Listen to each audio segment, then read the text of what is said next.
Hey there, all you code breakers out there, ready for another deep dive? Always. Today, we're going to crack the Nihilist Cipher. Ooh, fun. It uses Polybius squares Right. and secret keys. Yeah. It might sound a little intimidating at first, Yeah. but by the end, you'll be able to decode these messages like a pro. Absolutely. Okay, We now. can break it down into 4 main stages. All right, I'm ready. We build a grid Okay. based on a special keyword. Like a secret decoder ring. Exactly. Oh, Then we use this grid to turn another secret word, which we call the encoding key, into a series of numbers. okay.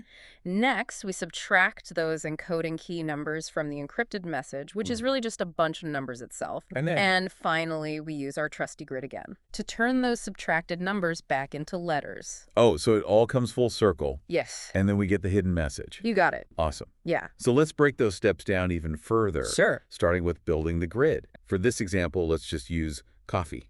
The catch is we only use each letter of the keyword once, Okay. writing them across the top rows. Okay. Then we fill in the remaining spaces with the rest of the alphabet, Gotcha. remembering that I and J share a space. Right. Because there are 26 letters and only 25 spaces. What's next in cracking this code? Next, we need our encoding key. All right, table. Using our coffee grid, Okay. we find each letter of table Huh? and note down its coordinates in the grid as a 2-digit number. Okay. So like T, Yeah. which is in row 4, column 4, Okay. becomes 44. Gotcha.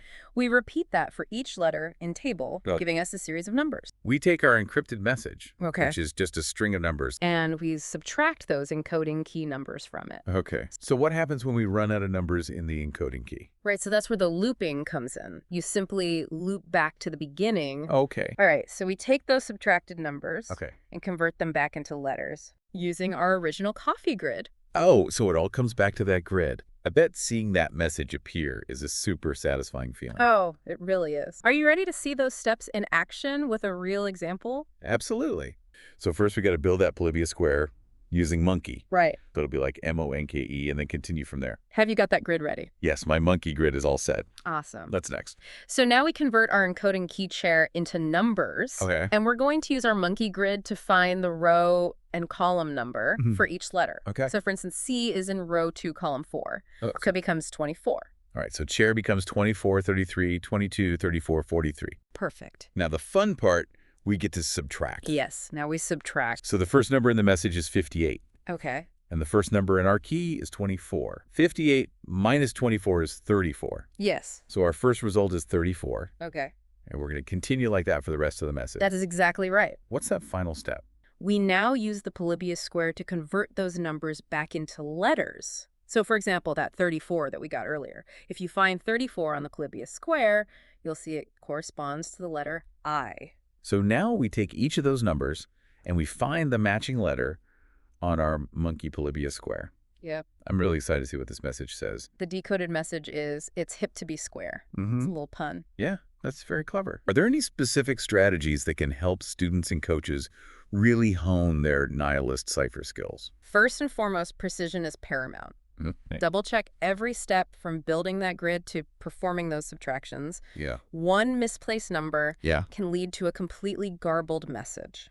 Another strategy particularly helpful for teams is the divide and conquer method. Instead of one person trying to decode that entire message, Yeah. split the ciphertext into chunks Okay. and have each teammate work on a different section. Okay, divide and conquer. Teamwork makes the dream work. Absolutely. And finally, there's no substitute for good old-fashioned practice. Right, practice makes perfect. Exactly. The SciOly.Tools website. They have interactive puzzles and challenges that can help students build speed and accuracy. SciOly.Tools is a valuable resource for anyone looking to master the Nihilist cipher.